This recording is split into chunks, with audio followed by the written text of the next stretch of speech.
Hey everyone, it's Sean from Haiti 180 here. I want to tell you about a recent adventure we had to go do a rescue on an elderly person we heard about.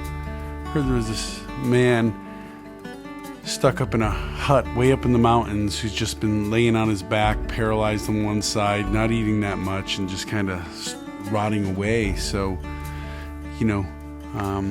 we had to go check, make sure he's okay, and see if he'd be interested in coming to our elderly homes. The pretty beat up little house, roof's falling in, the walls are falling in, and we see this man, and he just looked at me like he had the face of Jesus. We were all just stunned by he was just so gentle and so thoughtful, and just such shock that we were there to help him.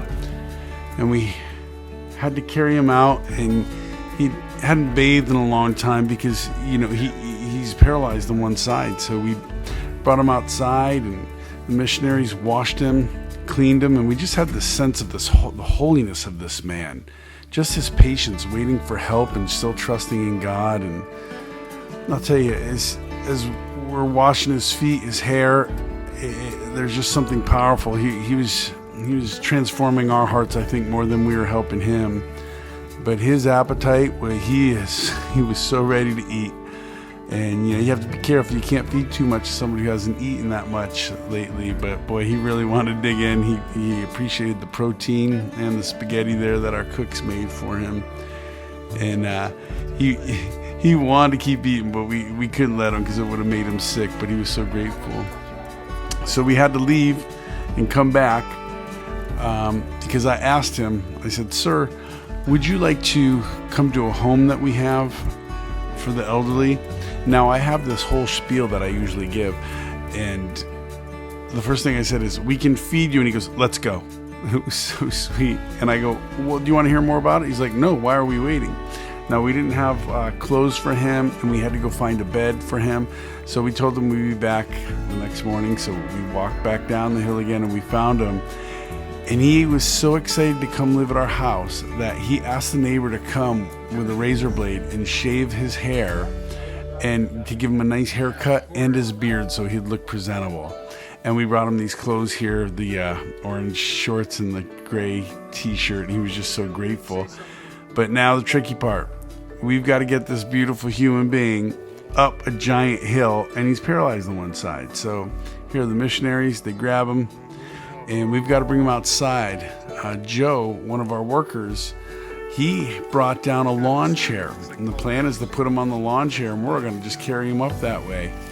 And it took us all, I'll tell you, because it's a hike up the hills, and here we are getting ready to launch him up.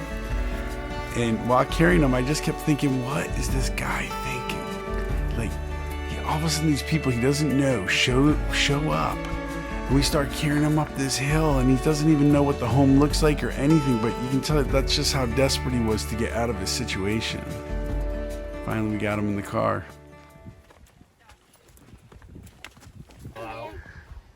What happened? So we pulled up.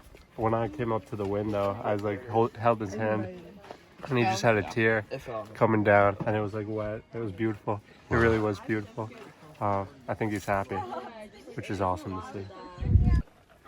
Now we get him at the elderly home, carrying him in, and he'd been sleeping on a mat for years, and we got a bed all set for him, bringing him in, and here we are. Now all of a sudden he's got a mattress. This is Tira, one of our workers. He's giving him a pillow. It's just so humbling. This guy's just so trusting, just such a holy man, and here's Joe cranking his head up so he could be comfortable. And then we had to sing for him. We told him there's music at this place, so we all gathered around and sang, and he just thought, you could see his eyes going, what just happened? My whole world changed. And that's because of you all donating and helping us. This place is impossible without you all. I think of you when I have moments like this, that you trusted us, and just so beautiful.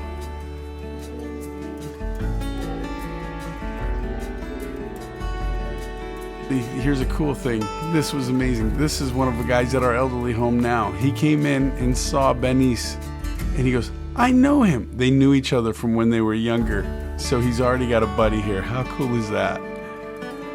And then we pray for him here, like we always do. And then give thanks for who he is and who God is for setting this whole thing up.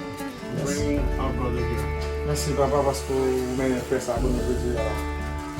Thank you for the gift of this man and who he is. Merci pour cadeau ça. He's fearfully and wonderfully made. La foi lui a agi. Si va se mener là carrément. Help us to serve him well. La paix de lui pour vivre. Him and Marie, c'est pour content. Je vais faire avec